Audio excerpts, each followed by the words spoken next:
Jamal and Kim's Inner Circle Health Tribe, episode 38. I mean, I had all this information, all this education. I taught kids, and I'm the one that ends up getting cancer. It's time to reverse the imbalances in your life as you take the first step on your own journey towards personal change. Welcome to Jamal and Kim's Inner Circle Health Tribe, educating, empowering, and inspiring individuals to live healthier. Now here are your hosts and your guides to natural living, Jamal and Kim. Hi, Kim and Jamal here, and welcome to another episode of Jamal and Kim's Inner Circle Health Tribe podcast. This is episode 38, and as I mentioned, I'm Kim, and I'm joined with Jamal. Greetings, everyone. And peace and blessings. Yes, and we have another great interview for you today. You know, in many episodes, this is episode 38, in previous episodes, we've mentioned time and time again, in some shape, form, or fashion, that the health education in our country is not the greatest.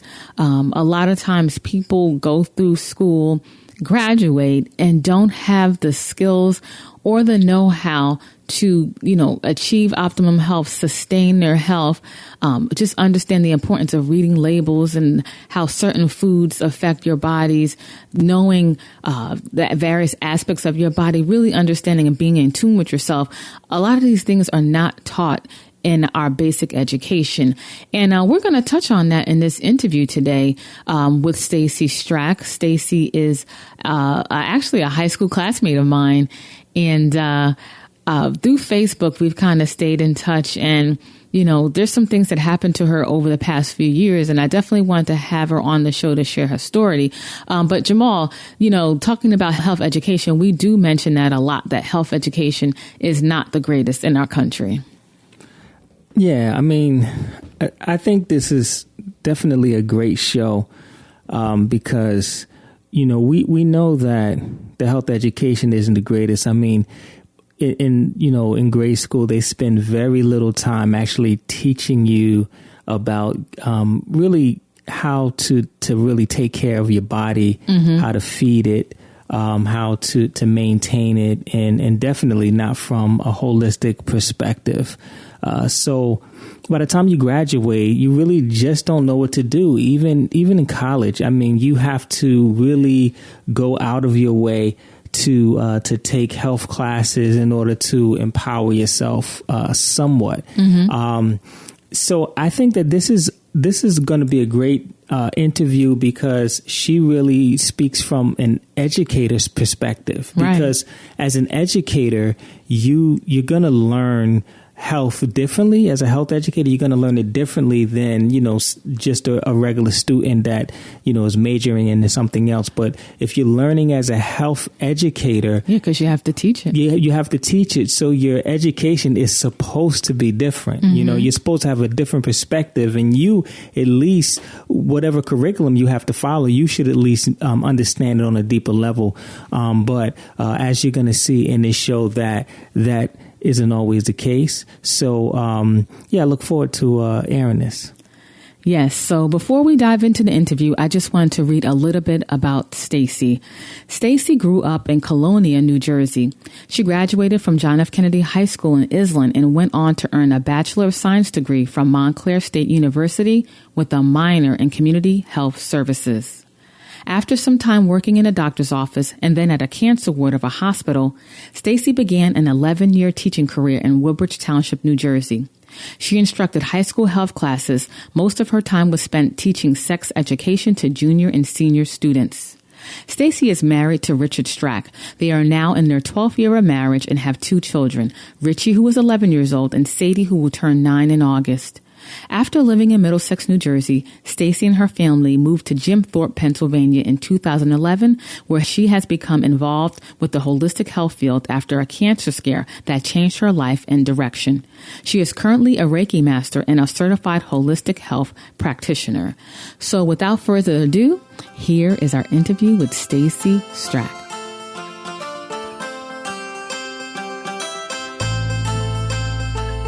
Hi, Kim and Jamal here, and today we are joined with Stacie Strack. Stacie, how are you? Hey, guys. I'm fabulous. Thanks for having me. How are you? We are doing We're wonderful. Good. Yeah, greetings. And before we dive into the interview, I just want to say thank you for joining us, and we look forward to sharing your story and your journey with our community.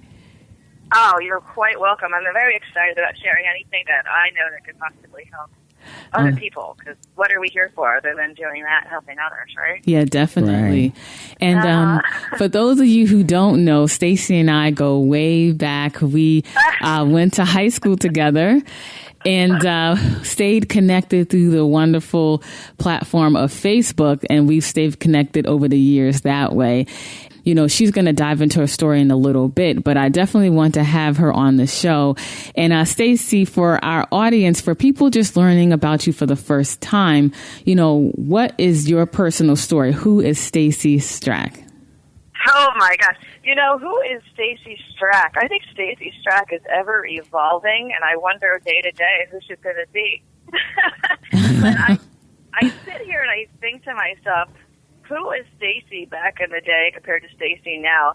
And it makes me really embrace the thought of with age comes wisdom. And that makes me think, oh my gosh, am I getting old? But no, you know, people always say, oh, you're getting old.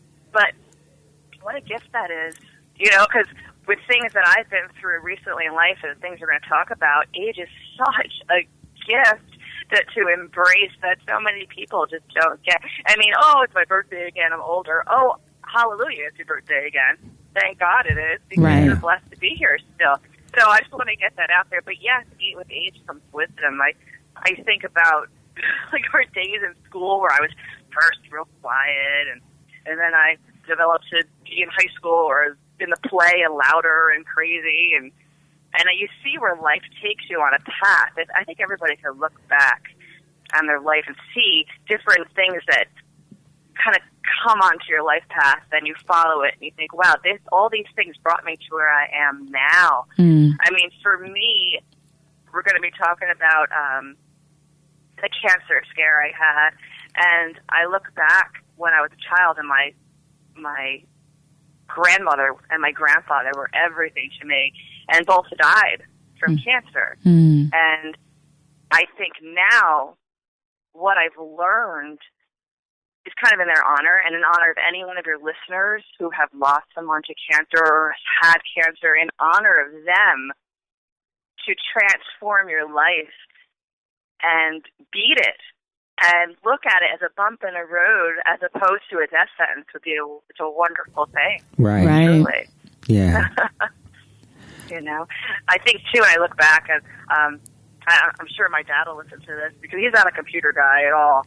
But I think back at when I used to sit at the kitchen table as a kid, and my dad would pick at me, and he would say things like, "Oh, girls can't do that," and I would be like, "Why is he saying that to me?" And I would defend myself and learn how to speak up for myself. What he was really doing is trying to get me to own my own voice. So I give a lot of credit to my dad back then, because boy, I use my voice now. Now. So if you look back in life, and I always found myself, I was in the medical field. I mean, I went to college. I went to Montclair State University. I have a Bachelor of Science in Health Education and a minor in Community Health Services. From there, I always. Do you remember, Kim, St. George Pharmacy in Iselin there? Is it in Iselin? What's off of Green Street? The Iselin Pharmacy? Yeah. I mean, I worked there. Oh, wow. Yeah, so everything's been kind of along the lines of medicine for me. But even when I worked back there and I was put back in a pharmacy section to roll around chemical drugs and all that, never felt right. You know how intuitively it's like, I don't like working back here. Can you put me in the front and I'll sell flowers? Because I don't like being around all this energy, all this chemical stuff. I don't know. So then, I mean, I never realized it until now. And then I worked as an eye doctor, and then I worked in the cancer registry of St. Peter's University Hospital for about a year. And while I was there, it didn't feel right to me. I was there about a year, and I just said, this doesn't resonate with me. Something's not right. I didn't know. I mean, you fast forward to working in Woodbridge High School, which was, I loved my Woodbridge High School family. I worked there for 11 years. and the students, the faculty, love them, miss them, teaching health, and then ultimately leaving there, because there's a whole story here, in 2011 to move to Jim Thorpe, Pennsylvania. I've always been in the health field then. That's where the cancer scare came, and ultimately I'm a holistic health practitioner, Reiki Master, certified, and a bunch of stuff now, following the medical path. Right. It's a little bit of me. It's a real quick bio of me. Yeah, no, it was good because you spoke about just your background in health and that's important in being an educator in health. So being that you have this background in health and you're actually in the field, and we look at the country and what's going on right now, like what is your perspective on the state of health in the United States? The state of health in the United States scares me to death right now. I'm very, very frightened about what's lacking. I think about how when I went to Montclair State and I took all the classes for a Bachelor of Science, and I specifically remember sitting in my nutrition class saying, this is a crock, man. Like all this, nothing resonated with me with their nutrition, and I'm pretty smart. Ask him. I did well in school. He's a party pants too. We did well, but in that class, I struggled because nothing made sense to me with their focus on nutrition. I struggled and squeaked by with a C. And I laugh at myself now that my life is based on nutrition, but not the way the schools are programmed to teach you it. Right. They are programmed to teach you in a way that you're not going to stay in a sustained state of health. Right. Yeah. And then to take that and to have to bring it to the school system and teach it under their umbrella, under which they, the FDA, want you to teach. How is anyone going to be successful? How is anybody going to stay healthy? Right. I mean, I had all this information, all this education. I taught kids, and I'm the one that ends up getting cancer. How's the irony of that? Right. Yeah. It's just because you're taking what you're being told, what you see on TV and mainstream media, and please, I never expected myself to be a conspiracy theorist, but come on, Big Pharma? Yeah. Big Pharma. I don't know if you're, they don't make money if you're healthy. Right. Come on. Yeah. So it's just the dynamics of the state of the way things are. Well, yeah, think about it. I mean, you have these kids in school. If you were to hold up, let's say, an asparagus or a turnip, can they identify them? Right. Probably not. Because what are they all? They're living out of boxed foods and chemicals, and we're wondering why so many more kids are coming up with problems and illnesses. That should never be something that at their age they should be, experiencing. Right, yeah. I mean, what kind of foundation are we giving these kids? Even when you go back to infancy and children are being fed soy formulas, which are full of pesticides and just, like extra estrogen, and we're wondering why kids are hitting puberty so much earlier. We all need to focus on the whole big picture now, and no one's doing that. And it's nobody's fault. Look, I messed up too, and I have the education. Right. We're not educated, and no one's out there talking about it. And if they are, they're hushed up, or they're looked up. They're looked at like they're the medicine man. Ooh, what does he know? Okay, yeah, medicine men go way back, and they know a heck of a lot more than what we're dealing with now with doctors and big pharma who only want to get in your pocket. They want guinea pigs and numbers to test you. I mean, your body can heal itself. It can heal itself if it's given the proper nutrients to do so. We're a wonderful machine, but no one is feeding the machine as we should. You keep giving the machine sugar or giving your kids sugar, and you're wondering why they're sick or have different disorders. Come on. Right. Yeah. I mean, you raise a really good point about just health education in our country. It's just poor across the board. In the school system, the type of health that's being taught is not empowering, that we can prevent things. And then it kind of travels through, it stretches out through the educators, not having the proper education to be able to empower the students. I remember with me, my background in undergrad was in health as well. And when I went on for nutrition, holistic nutrition and studies, I remember telling Kim when I first went through that like within the first 2 classes of my holistic nutrition school, I had learned more than I did in my entire 5 years of undergrad. I already covered that in the first, two classes. Isn't that amazing? Yeah, exactly. And you have to almost, I picture it as reinventing the wheel. And you have to purge everything that was in your head because it wasn't exactly right and relearn again. But to do that as an adult, all our children, I'm sure I know you with your daughter. I know mine with my daughter and my son. They're learning now. Right. So God forbid they don't have to have this happen to them. And the same with you, I'm sure. Why do we have to reinvent the wheel when we're in our 30s? You know what I mean? Or let's not mention how old we're getting now. But 29 forever. 29 for now. Wisdom, right? I say wisdom. Age is good. I'll go back to that. Seriously, why do we have to reinvent the wheel? We should be taught this first thing. Right. I mean, we lost the days. Remember, people used to farm. Let's look back to Little House of Prairie times. They did their own farming. They didn't have to worry about pesticides, GMOs, non-GMOs. I mean, our kids wouldn't even know in school how to even farm or take care of themselves. They're not taught about acid versus alkaline. I was a sex ed teacher. Mainly, that's what I did. And let me tell you, that was fun. So much fun. So I didn't really deal as much with the nutrition in my career. I dealt with that, which it was, I thought, I didn't like the idea that it was, first of all, health classes are only taught in that district. I can't speak for other districts, for 22 days. You had 22 days out of their school year to teach them what you needed in your curriculum. And they were gone. Oh. And they waited till mainly senior year to teach these kids about sex education. We touched on it somewhat in 9th grade, but not enough.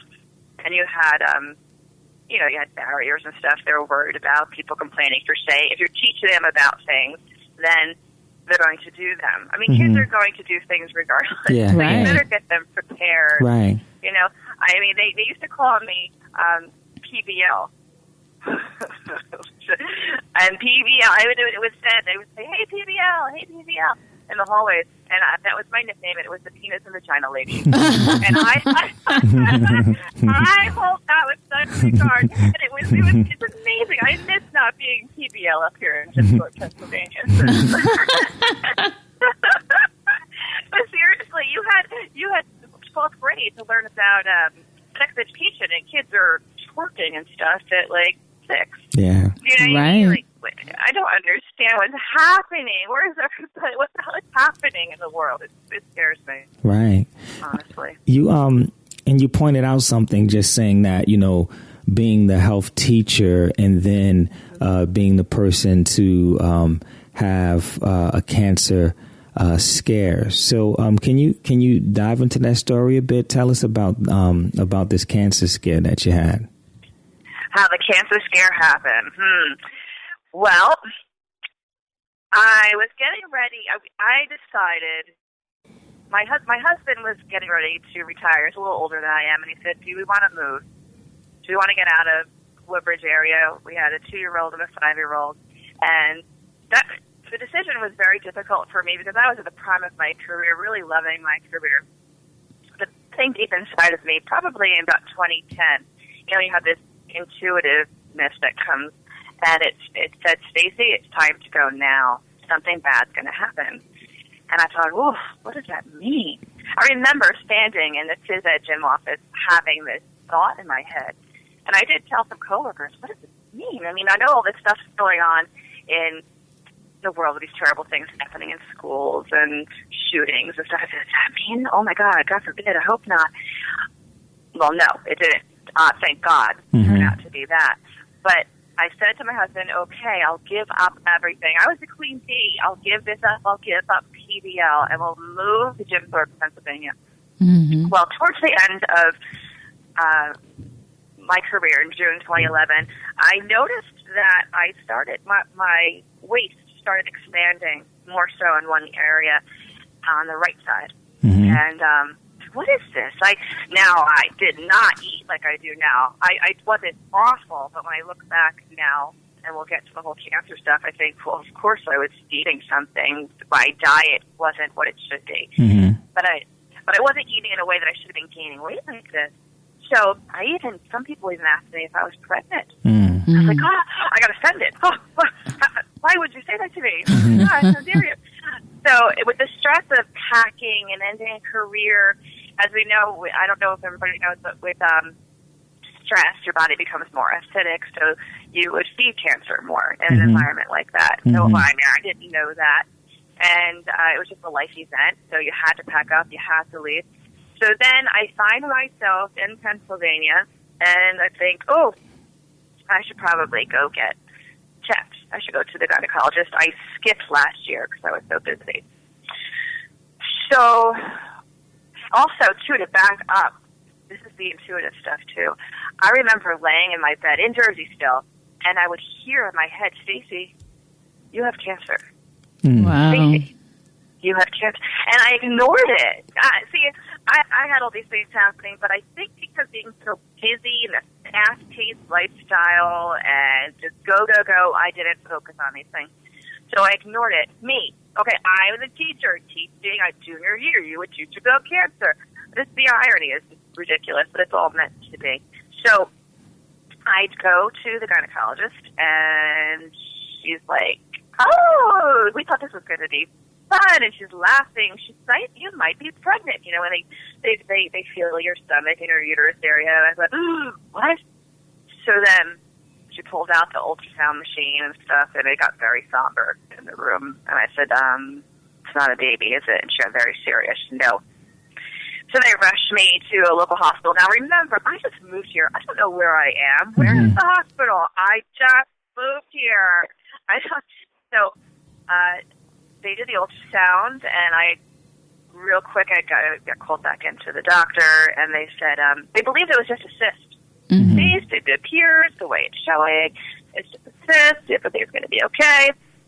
We should get it out. I said, schedule me. This was a Friday. I said, schedule me as quick as you can. They said Monday. I said, get this out of me. Monday. So then October 4th, those dates you don't forget, October 4th, I went in, and upon awakening, you're coming out of anesthesia, and the doctor says to me, Stacie, it's borderline at this moment. The pathology is saying it's borderline cancer. And I just, what? Wait, what? So everything was very, very crazy, fast. Didn't expect all of this. This is a very interesting story. My husband got the news, obviously, when I was still in recovery. And he told me this. He didn't tell me the story until maybe, 2 months after diagnosis. He says, I went downstairs after the doctors told me to get something to eat in the cafeteria, and this nurse came out of nowhere and said, are you Stacie's husband? Now, everybody would still be with me, who was with me in surgery at this point. And he said, yes. And she says, I wanted you to know everything's going to be okay. And he said, oh. And he was all kinds of crazy because of what he was just told, and he left, and I thought, oh my. There's another, that's how I think, another sign. I don't know, there's no way a nurse wouldn't have left me and been able to reach him in the cafeteria at that time. It was just pretty spiritual and wonderful. So I went through then I had to go through colonoscopy, PET scans, and when they did the colonoscopy, they did find a very large polyp. And it takes about 10 years for a polyp that could be cancerous to become cancer. And being that I was 36 when this happened, I would never have had a scheduled colonoscopy, which is supposed to be at 50. I could have had colon cancer, too. Wow. So all this culmination of stuff brought me to thank God at the very end. It was contained, and I was okay. I didn't need chemo. I didn't need radiation, and I've been watched every 6 months since then. Mm-hmm. So I think now I was telling Kim before we actually started recording. I spent many days for 5 years in this house in Pennsylvania crying, wondering, why did I leave teaching? Why did I leave my life? And it was only until this week that I really had a thought of leaving teaching saved my life. Mm-hmm. Because if I had stayed with this diagnosis was there, my abdomen was expanding, that tumor was in me in 2011. If I had still been in the hustle and bustle and along those same lines of PBL and teaching, and I probably would never, I never would have stopped and changed my life and went back to school to be a holistic health practitioner and learned what I know now, because that would have come back.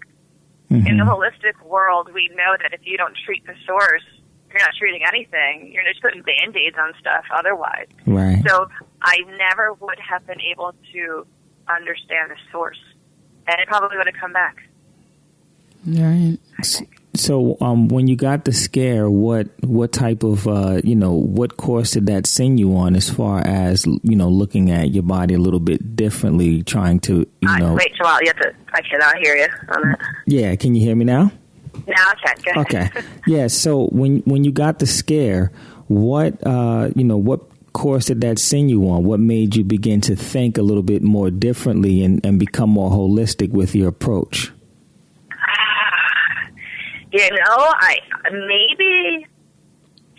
What made me start? I think I just said to myself, whoa, I am an educated person, worked in these fields, in the cancer registry field, taught this in 11th grade, taught cancer in 11th grade health. Something is missing. This can't happen. With all the knowledge that I have, mm-hmm. I am missing a huge piece of something. Mm-hmm.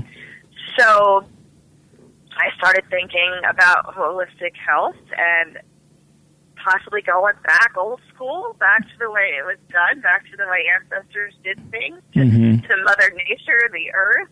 And I found a class. This is my life. I found a class. I love Diane's Wellness. I went there in New Jersey. I signed up to take a class that I would have to drive 2 hours to from where I live now. That would have been 5 minutes from my house in the past. But so funny, that's just how I work. And I went to her classes and learned, and it, like you were saying, Jamal, like when you say, whoa, the first couple of days, everything you learned so much more than you did from all your other education. My jaw was open.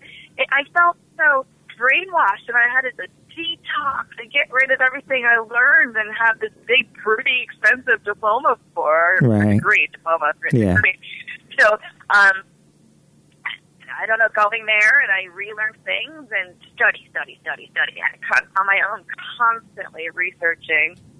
And I realized, wow, how bad sugar is, how bad wheat is, how bad eating too much meat is. I mean, holy moly, what are we doing and not teaching people? Right. And I was a product of that. So I felt that I wanted to help others. I said, if I'm saved from this, and I was, my purpose now is to help other people. Yeah.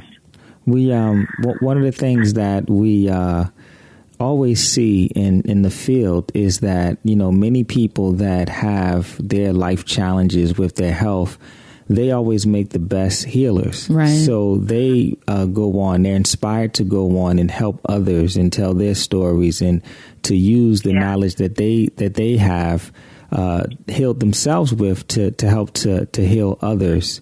And again, it seems like, you were set on the path from your scare to help other people. And a lot of people, when they have cancer scares or they get diagnosed with cancer and they're fortunate enough to put it into remission, a lot of times it comes back. What have you, been doing to prevent that from happening? Oh, I do so much now.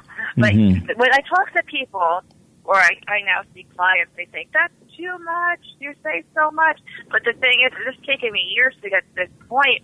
So some of the key factors for me is talking about alkaline versus acidic foods. Mm-hmm. I go back to, I think I need to quote, I don't know if have you watched any videos with that Dr. Bernardo? Now, I don't want to mess up his last name, but it's Majalca. Did you ever hear? And he was 60 years. He was a naturopath. He died in 2011. Okay. Are you aware of Dr. Bernardo? I believe so. What documentary were you looking at that he was on? Do you remember? Well, Dr. Bernardo, he kind of followed the Dr. Otto Warburg, who won that 1931 the Nobel Peace Prize. So he pretty much, I love what he teaches. And he says that when Dr. Warburg discovered that normal cells require oxygen for survival, that cancer cells can live without oxygen, and they thrive in that environment, he created the acidic versus alkaline theory in 1931. Right. So the idea of sending oxygen to cells to reverse acidic states and create alkaline ones, and you can do this through foods and like eating alkaline foods. You want your pH. We're living creatures. We have pH issues. It's not just about pools and like testing your pool. You got to test yourself. You got to take one of those test strips and test with your saliva or urine to see what kind of state your body is in. Because if you are in a state of acidosis, which means lower, like acidic state, not the alkaline, acidic, maybe numbers, acidosis, you're like 5.5, you're going to register, or lower. You have hypoxia, you're in a state of allowing cancer to grow, and it's scary. You can easily, though, reverse that by eating alkaline foods. You can start eating, I don't know, I love avocados, so, I don't know, celery, broccoli, squash, kale. I mean, and people don't realize this is stuff that should be taught in school now. Right. Acidic foods, meat, processed foods, sugars, all these. Pretty much the average American diet is mostly acidic. Will bring you to a state of cancer and disease for sure. Right. I mean, your body can't function, and it's scary because healthy tissues are at a state of alkaline. Cancerous ones are acidic. So it's not like cancer causes an acidic state. As an acidic state causes cancer. Right. So the thing is I don't think people realize, and I mean, I surely didn't. I messed this up. How much control we have over our health with just the simple choices that we make. So this is the stuff that Dr. Bernardo and Warburg talk about. I mean, there's a real reason why people paired salads with meals. Right. So, you wanted to raise your alkaline state. You need to balance life. I mean, it's scary out there. If you're not eating like that, I mean, it's going to catch up to you. Right. And it did with me. We have a lot of people out there that, this is really kind of the first time that they're, kind of being presented with, okay, I can eat acidic or I can eat alkaline, and they may, not be completely clear on that. Can you go into that a little bit? Explain, as far as the diet is concerned, alkaline and acidic and the pH balance in the body. Can you talk about that a little bit? Well, alkalinity, pretty much, if you're going to want to test in the morning is the idea. You can get a pH strips from, you can get them online, go to the local health food store, and you want to test first thing in the morning before you do anything, test your urine, and that's just picture yourself testing a pool or a hot tub, or your body needs to be functioning on the average. We want to do like a prime state of 7.5 alkalinity, and higher than that, 7.4, 7.5.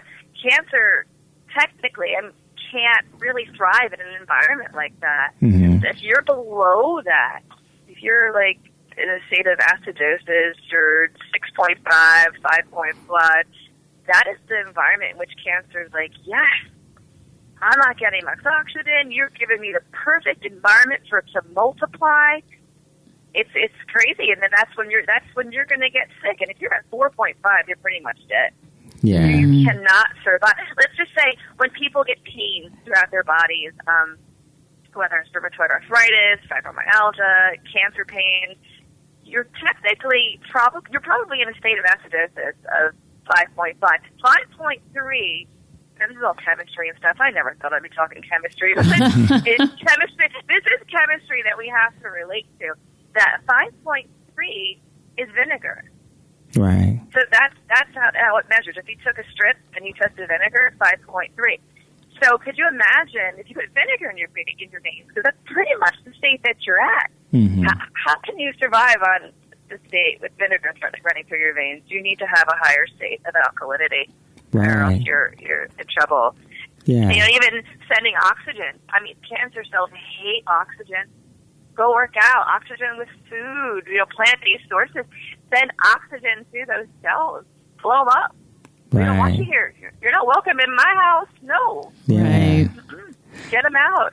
Right. So there's little things. So if you add more of a plant-based diet with your veggies, and there's lists, Google lists, there's lists of alkaline food. Add those foods to your diet. I drink matcha tea also because matcha tea is wonderful in raising your alkalinity. It's full of antioxidants. There's so many things. I don't know if you wanted to talk about things to add to your diet, but I don't know if I'm explaining enough the acid versus alkaline, because acid foods, I mean, you put gravy on your food, it turns to sugar. Your body cannot use sugar, so it converts it to lactic acid, and the lactic acid will then add to your acidic state. So every time I was subbing just recently, and I saw these kids walking around these huge gobstoppers and just like eating those and living. I can't stand it. I actually stopped. I said, do you realize the state of inflammation that you're giving your body? The kids don't know. Right. I tried. It goes back to the whole education process. Yeah. Yeah, I tried again, and I mean, they listened, and I told them my story, and they looked at me with fear. The next time I decided to go back and sub again, those gobstoppers are still there. So of course. Just like what you do, you realize that we're here to plant seeds for people. Right. But it's not our job to water them. Right. So we're here to try to plant ideas. Here today, I'm trying to talk about alkalinity and acidity and staying away from all these foods that will turn into lactic acid in your body and give you disease, make you sick. It's so easy to. It's a complete mindset change to realize how bad sugar is and to detox from that. I understand that, but the importance of it is immense for your health. Right. Immense. Yeah, I mean, you brought up quite a few things that I want to kind of just backtrack a bit. So we were talking about the pH balance, which is the chemical balance of the body, and it's a scale. It starts on a low scale from 0 to 10, and you said that you want to try to be around 7.5, and you spoke about some these pH strips, which are strips that a person can pick up to measure their own personal pH, and they take them first thing in the morning. You can use your urine, you can use your saliva, and this helps you to determine where your pH is. So what percentage of a person's diet should be alkaline versus acidic? Because obviously, if you're on a scale, you have to have both. What percentage would you say is a good amount of alkalinity a person wants to have? I always say to people, because if you tell them to be 100% anything, they're going to fail at it immediately. Yeah. You can't do that. So I always tell people, go for the 80-20.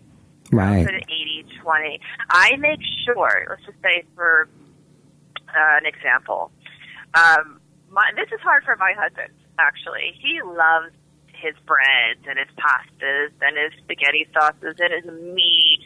I tried so hard with him to add a big glass of matcha tea today, add a big salad at lunchtime. Mm-hmm. I even eat like a kale burger with breakfast with an egg on top. I do these things because I know if I know dinner is going to be more on the acidic side, the rest of the day I'm eating alkaline because we need a balance. Mm-hmm. Right. So, we all need to live. And will I cheat with, he makes the best apple pie, my husband. He just made one. Will I cheat? Yes, I will. But that's got to be a really good cheat for me to give up the alkalinity that I've worked on during the day. So I say we all need to live, but we need to live smarter in order to live longer. Right. Yeah. And healthier. This lifespan that we have, you think, God willing, 80 years, 90 years. I want that to be a good 80, 90 years because I've already seen at 36 that you may not get to 40. Right. Yeah. With an acidic state. Yeah, I I don't know why people wait. Well, I did this. So when people hear me say, "Oh, watch you talking to us," blah, blah, blah. Listen, I did it wrong. That's why I'm here talking to you guys. Try to make the right decisions now, so you don't find yourself sitting in this oncologist's office scared. Educate yourself on ways to create this alkaline state, to make the better choices. Don't get all caught up. We didn't talk about GMOs versus non-GMOs. There's so many things to educate on that you're not provided the education for. We have to find ourselves, which is scary. That's why there's people like you guys. There's people like me. There's so many of us that are trying to yell out to everybody, please hear us. Please listen to us before something happens to you. Yeah. Right. So what do you typically do with your clients? Like, what's your approach to helping them to feel better and optimize their health? It depends on what they're coming to see me for, but in general, most people are unbalanced, aren't they? People need simple things, simple supplements because our food, it's hard to get everything in our food like we used to because soil's different. And definitely try first and foremost, I tell people to get your nutrition through your food. But if you're coming from a lifestyle that is more the Western diet that most people are, and they are very acidic, I find that supplements are their first avenue to understanding what they're missing. If you give someone a B complex, or you're talking about olive leaf extract, magnesium, people don't realize these things. So if you lay them out and say, here, this pill is for this, you can find this, and now the next step will be, well, you could find this in these foods. It's all a process. So what I do is an assessment. Okay. I have them answer questions, and through the questions that they answer, it's quite obvious what they're lacking in nutritionally, and then you supplement with that. I muscle test. I see their diet. We change their diet around and show them, look, this is inflammatory foods. Your body's in pain. You're tired. You're having all these extra allergies because of inflammatory things that you're doing. You simply remove these things from your diet, and you just feel fabulous. You just like, wow, I didn't realize I was doing that to myself. It's just little changes that we have control over. It's very important. I say to a client, I'm going to give you this information. I don't want you to have to keep coming back to me all the time because you're going to be able to educate yourself from this point on. I'm here for you. You need me, I'm definitely here. But I want to give you what you need to go and flourish and be healthy. So basically what you're saying, because when we hear the word cancer, like people just kind of think about it like it's this like monster that, somehow gets inside of your body and just causes this terror. And basically what I'm hearing what you're saying is that cancer really is an environment that is created. It's an environment that you create. Absolutely. And Aren't we terrible? Yes. Aren't we awful? Yes, we do it. But if we create an environment that cancer can thrive, and if that environment is created, then also on the reverse side of things, we can create an environment to take it away. Absolutely. Right. It's very interesting. When I was listening to that Dr. Bernardo I mentioned earlier, he said something that, and I said, isn't this ironic that I'm just learning this prior to talking to you guys? Now, I never heard it put this way. And he said that in all his 60 years of being a naturopath and learning, he said that the only time that, now that you've heard that we all have cancer in our bodies, right? Mm-hmm. The whole thing, we all have it, and whether it's triggered or not, well, the trigger is us.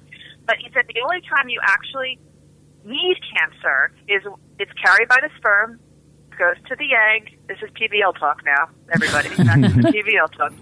So the sperm goes to the egg, and you need cell division because cancer is fastly multiplying cells also. So you need cell division to make the embryo, the fetus. And then after that job is done, the cancer becomes a harmless parasite in the body until acidosis, the way we are eating, our lifestyle, gets to a certain level. We get to the acidosis state where cancer can then thrive again. But the thing is like you're saying, yes, it could get to a state of hypoxia, less than 35% drop in oxygen for at least 48 hours. You can be in this low acidic state that it can start to be triggered again. Cancer's like, hey, I remember my job. I'm going to start doing it over here in that breast, or I'm going to start doing over here, as in my case, in the ovary. I'm going to start making myself because I'm bored. I've been here for a long time. Right. Mm-hmm. So then, if you are smart enough and listening to what we're saying about an alkaline diet, you add back all those alkaline foods, you kill the cancer. Cancer's like, man, I was just getting going. Right. And then, I mean, it's just a major pain in the rear end. Because you can, the pain in the rear end is mostly with your own lifestyle and changing your thought processes, really. Because I enjoy food like that in the past. I don't think I would have eaten, I love it. I love all this kale and all this stuff. And to know, if I'm putting food in my body, this is really important. You say, before you eat, what is this going to do for me? What is this food going to do for me? This is the re-education people in this country need. Right. Instead of eating all these sugar Snickers bars and what is that doing? That feeds your cancer. That will do that. You're feeding the monster that is laying quietly in your body. If you eat your big salads and broccoli and the list, there's a long list of alkaline foods. You are promoting the cancer to stay there. You lay down. You're not, you sleep. Because you're not coming alive in my body. No way. Right. And so like you were saying, yes, it's there. You can reverse it. I think Dr. Bernardo said if you change there's a whole protocol that I also follow. But if someone is terminally ill, it takes 12 weeks on this type of diet to reverse the cancer. Yeah. The unfortunate thing about it is just the nature of, the medical system is that people don't believe that that's possible and that they're at the mercy of whatever procedure is being recommended to them. So people, they won't attempt, and it's challenging to do both because a lot of times when you have to have the radiation and things of that nature, they don't want you to eat alkaline foods. They don't want you to have antioxidants and things of that nature. So so the very environment that you would need to create naturally, they don't want you to do that. So it really puts you at conflict of trying to do both of them at the same time. And that's where it gets really tricky with this process. It does. And that's where the whole planting of the seeds and let someone water them comes into play. For example, my oncologist said because I had ovarian cancer, now I love my doctor. Overall, I'm very lucky. know, I'm very lucky with the doctor that I have now. But he wanted me to continue to stay on birth control pills because he felt that if I was not ovulating, that I wasn't the follicle, I wasn't making a little cyst every month and bursting it. He was afraid of that. So I hate to say it, this is what I do. I yesed to the death and I stopped my birth control because I knew it's a carcinogen. Right. I don't like birth control pills. I was on them a long time because it aided in my cancer growth. So I don't entirely listen. You yes them, and then you do what you feel. There's a lot of things, like adding selenium and E and zinc and chaga mushrooms and turmeric and adaptogen. Saying it wrong. Help me out. Help a girl out. Adaptogens. Yeah, adaptogens. You fix that. Adaptogens. Do your diet. I mean, hemp protein, high vitamin C, matcha tea, Essiac tea, sea cucumber. It's a creepy thing in the ocean, but it's really good for fighting cancer. I don't know if I said chaga mushrooms. I mean, there's so many things, all these things to add at the same time with your treatment. Because right now, I think that's one of my most recent lessons in life is I have a good friend of mine who, amazing her story, cervical cancer.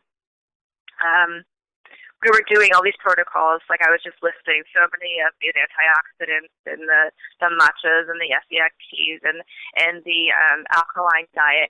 She was diagnosed with cervical cancer, and the process, because of the medical world, took some time, and she was at this point maybe 3 months after she was diagnosed, and I already started with her with the whole program. She went to the doctor for an ultrasound, and the nurse said, "You know what's really weird about your tumor?" And my friend's like, "What?" She says, "Usually it's round," and she makes like a ball with her hands. Usually tumors are round like this, but yours is kind of like flat. And my friend knew right away. And she went, "Really?" And the nurse said, no, it's not a bad thing. My friend knew better already. She's like, that. She told me, I said, "Oh my gosh, it was dying. Right. Dying." But here, my friend, like just like you just brought to me the situation, she's scared. Someone tells you have cancer, and all the big doctors are telling you to do radiation and chemo. And here I am telling you, no, eat your kale and take your Essiac tea, your antioxidants. So that scares them. So she's a situation where it was her choice. She's marrying the two. She is, and I take her because she's a friend of mine. She needs help at least once a week now for her treatment, which I think isn't this a state of irony. Right. And I'm bringing her to a place that not entirely, and she and I openly talk about this. She'll hear this. We openly talk. I asked her last week, "How are you feeling with what you and I know?" Because she says she believes her body's fighting it, but she's scared. She says, "Stace, someone tells you have to do this in order to live." I said to her, "Listen, you do what you feel is best, because you have to create energy, positive energy in yourself, because energy is healing too. You need to have belief that you're going to be okay. So you do these things that you want to do, and I will come on the other end and keep giving you all the stuff that was killing it in the first place." Right. And I said, your immune system, as long as it's strong, will continue to fight for you. We need to. And that's what a lot of people going through radiation chemo, they don't realize. Right. Because radiation chemo attacks your immune system. If you don't have an immune system, you're not going to, you can't make it. Right. Yeah. You know? So I keep boosting her immune system. I said, you're gonna be okay, because we got this. We got this on the other end. High doses of vitamin C. I mean, we're doing it. Yeah. We're going to do this other end. And then when you come out from these treatments, you're going to go hardcore and keep doing it, doing all these protocols, and talk to people about it one day, just like I'm doing. Right. Absolutely. And for people out there that,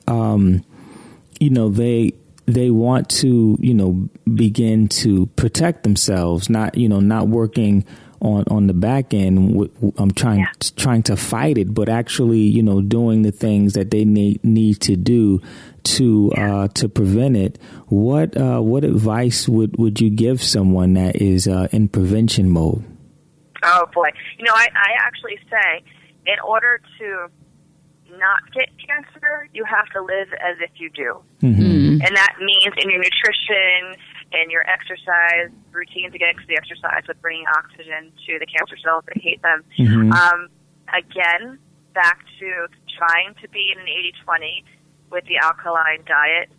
Entirely think about adding those supplements, even the basic ones, because your body needs things. Remember, think of yourself as this miraculous, amazing ball of energy. You're a machine that needs the proper nutrition to heal. Because if you give yourself enough nutrition, you can heal from anything.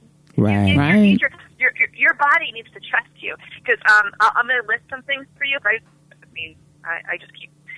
Thank God I had 80-minute classes in school to teach, because my students, if they listen to this, they'd be like, yes, she could go on and on. Just remember that you need to have, before I talk about supplements, positive thoughts, positive energy. Yes. Try to stay away from the stress, because stress brings acidity. Proper rest. If something in life isn't treating you well, get away from that, because the negative effects from being around people that are bringing you down is going to ultimately hurt you in your health. Mm-hmm. It's not going to be okay. So get away from that kind of stuff. Add in omegas, B complex for your basic balancing, magnesium, D3, K2, probiotics. You need, all these things I'm sure you talk as your basic. Hello, nice to meet you. Are you using these basics? Right. Mm-hmm. Probiotics for a healthy gut. All of your health starts in your gut. Mm-hmm. You're not taking probiotics. If your gut's not healthy, you're not going to be healthy. Right. Think about antioxidants, turmeric, chaga mushrooms, olive leaf extract, selenium and E, zinc. Again, those SCX-Ts, if anybody has cancer or any other kind of illness, SCX-T is amazing. The whole Renee Cass from the 1920s, she's an interesting read if anybody wants to Google her. Matcha tea, vitamin C, monk fruit. Monk fruit is amazing. Have you learned about monk fruit? Yeah, absolutely. Yeah. Isn't powerful. It fabulous? It takes all the sugar right out of your blood. Right. Like amazing. I had hemp oils, baking soda, water. Even when you're eating, try not to just overdose with too much water, because there's no actual nutritional value to that. You're blocking the absorption of your good food. Right. So you pair them with vegetable juices or SCX-Ts, your green teas. Exercise. Add ginseng, ashwagandha, reishi mushroom. Blood type diet. I believe in the blood type diet too, but I also believe in eating as your ancestors did per the season. Mm-hmm.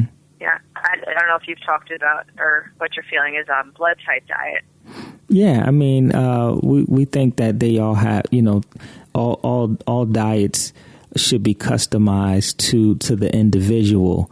Mm-hmm. And I agree with, eating for, locally, and it's best to eat things in the season. These are things that we talk about at our center as well as in the show. But, just doing things on a customized basis is just so very important. You gave us a great list of things that people can add on. Thank you for that. And also, I'm not to cut you off because I don't want to forget. Oh, yeah, go ahead. Mm-hmm. Liver cleanses and how important, because people don't realize that your liver is your filter. We all change our filters in our air conditioners or our heating units. Right. But if you don't cleanse your liver, then all the toxins, nothing can be filtered out. That's why some people have issues with acne and stuff. For example, if I see somebody with acne, unless it's in a hormonal area, like your chin and stuff, acne, your filter's clogged. Clean your filter, because then you could You could detox out. So start with the liver detox first, at least twice a year, or just keep drinking your lemon water, grapefruit, garlic. These things will continue to clean out your liver because you don't want to compromise liver. If you have a compromised liver, you're likely to have disease. Right. Yeah. Right. Yeah. Yeah. Great point. We just did a segment on detoxification. And the importance of that. So you bringing up the liver detoxification is right on time. Awesome. Okay. Yeah. Yeah, we were talking about the different types of detoxing and how to target your cleanse. So, doing things to target the liver, very, very important. So for people out there that, are interested in seeking out your services, how can they get in contact with you? Oh, it's easy in the world of technology now, isn't it? We could just email me at wingsweptwellness@gmail.com. And you could call my business line, 732-599-0110. You could find me on Facebook. I'm always talking about everything. I'm always doing this kind of stuff on my Facebook. I had a private Facebook page for Wingswept Wellness, but it got shut down. Something didn't work. Oh, look at conspiracy theories. I wonder, right? It's not working. So I'm like, all right, I'm just going to bring this to my Facebook page. It's under Stacie Strack. That's how you can find me. And I'm just the girl next door. I'm easy to talk to. Okay. I think I can help. If I can help anybody, I'm here now just like you are. Yeah. Just to keep planting those seeds and helping people, because I don't want anybody going through what I go through. I mean, I still go every 6 months, even though I do my own thing. I still will see my doctor. I'll follow through, and sitting in that office every 6 months, and you look around, or when I'm bringing my friends for her radiation and chemo treatments, it makes me so sad. I just want to take everyone and say, listen, this is what you can do. The little things that you can change. And I would love for people not to be in that position, to start doing things now to prevent that from happening. Because we live in a society where there's toxins in the air, chemicals in our food. It's just so hard out there, but in the same sense, it's not difficult to be healthy within it. Mm-hmm. It's easy to be tricked up because, again, a sick society makes money. Not a healthy one. People don't know, hey, how about oregano? Oregano is highly medicinal. You eat oregano, holy moly, it's like an antibiotic. Right. Oregano oil, rub it on your feet. It's amazing. I make elderberry syrup for cold and flu season. That is primo, man. That stuff's so good. These centuries, right? I mean, there's little things out there that the reason why Big Pharma don't like it, because they don't make them any money. They're so cheap.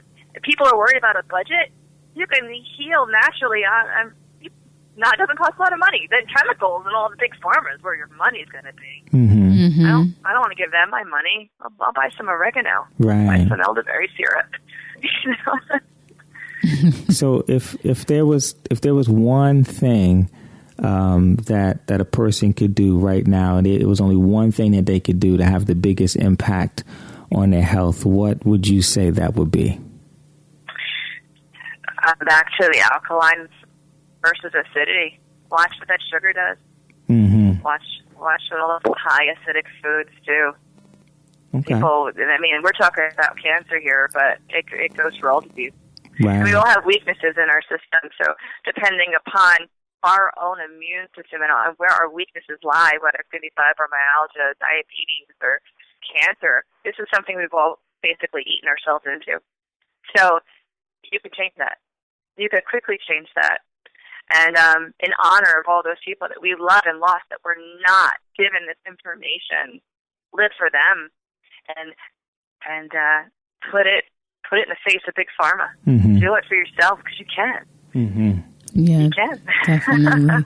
Yeah, thank you. And before we go, all the information that we discussed in this podcast, all of Stacie's contact information, her email, phone number, Facebook page, just go to jkhealthtribe.com and type Stacie in the search box. Stacie is Stacie, and you will get access to all that information. And Stacie, thank you for joining us. Yes. Sharing your amazing story, all the great work that you're doing, and I wish you much success in the future. Thank you so much. Thank you, guys. And thank you to everyone who listened today. And let's go healthy, huh? Right. Yeah. Healthy. let's do healthy. Right. Exactly. All righty. All right. Thank you. Take care. Okay. All right. So that is the conclusion of our interview with Stacie. Hopefully you enjoyed that interview, but most importantly, you received value from it. And to gain access to the show notes page, you can go to JK Health Tribe, type Stacie in the search box and gain access to the show notes that way, or just go to jkhealthtribe.com/38. And that will give you access to the show notes page as well, where you can get all the links to all the information that we talked about, Stacie's contact information and other things that was mentioned in this podcast. Lastly, two more things before I go.